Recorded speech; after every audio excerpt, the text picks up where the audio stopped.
Halo, Assalamualaikum warahmatullahi wabarakatuh. Perkenalkan, nama saya Dwi Sapira Saban dengan NIM 24010410012, Prodi S1 EPL. Kali ini saya akan membuat video presentasi untuk memenuhi tugas UAS. Video presentasi saya ini berjudul penerapan jaringan syaraf tiruan untuk prediksi cuaca berbasis data historis. AI saat ini banyak digunakan dalam berbagai bidang, termasuk meteorologi, karena cuaca dipengaruhi banyak faktor seperti suhu, kelembapan, dan angin. Maka dibutuhkan metode yang mampu mempelajari pola data sebelumnya. Salah satu metode tersebut adalah jaringan syaraf tiruan atau JST. JST mampu mempelajari pola dari data historis untuk meningkatkan akurasi prediksi. Selanjutnya, apa itu JST? JST merupakan salah satu cabang dari kecerdasan buatan atau artificial intelligence. Konsepnya dibuat dengan meniru cara kerja otak manusia, yaitu terdiri dari banyak neuron yang saling terhubung. JST memiliki kemampuan belajar melalui proses training menggunakan data sebelumnya. Setelah proses pembelajaran selesai, sistem dapat mengenali pola tertentu dan menghasilkan prediksi cuaca yang baru. Selanjutnya, cara kerja JST. Secara sederhana, cara kerja JST dimulai dari input data. Contohnya seperti suhu, kelembapan, tekanan udara, dan kecepatan angin. Setelah itu, data tersebut diproses pada hidden layer, yaitu lapisan yang berfungsi mengolah informasi dan mencari hubungan antar data. Kemudian, dilakukan proses training menggunakan algoritma backpropagation untuk memperbaiki bobot jaringan sehingga hasil prediksi semakin akurat. Setelah proses tersebut selesai, sistem akan menghasilkan output berupa prediksi cuaca yang akurat.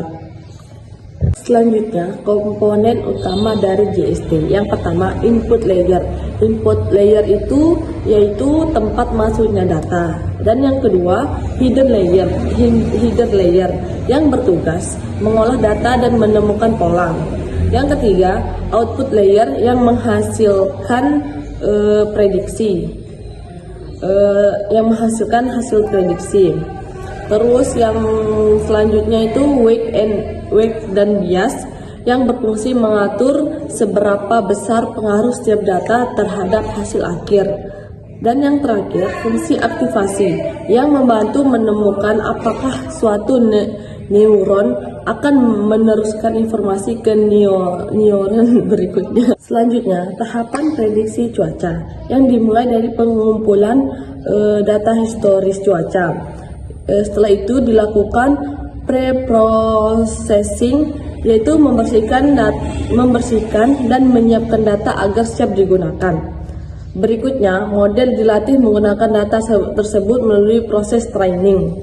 Setelah selesai, model diuji menggunakan data testing untuk mengetahui performanya. Kemudian dilakukan evaluasi akurasi.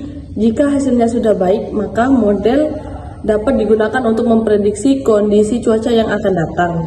Sebagai contoh, misalkan terdapat data cuaca dengan suhu 28 derajat Celcius, kelembapan 84%, dan angin 14 km per jam. Setelah data tersebut diproses oleh JST, sistem akan menghasilkan prediksi bahwa kondisi cuaca adalah hujan. Hal ini karena kelembapan yang tinggi dan suhu yang relatif rendah biasanya meningkatkan peluang terjadinya hujan. Contoh sederhana, ini menunjukkan bagaimana JST memanfaatkan pola dari data historis yang menghasilkan prediksi. JST memiliki beberapa kelebihan. Yang pertama, tingkat akurasinya cukup tinggi apabila menggunakan data yang berkualitas. Yang kedua, JST mampu belajar secara otomatis dari data tanpa harus diprogram secara rinci.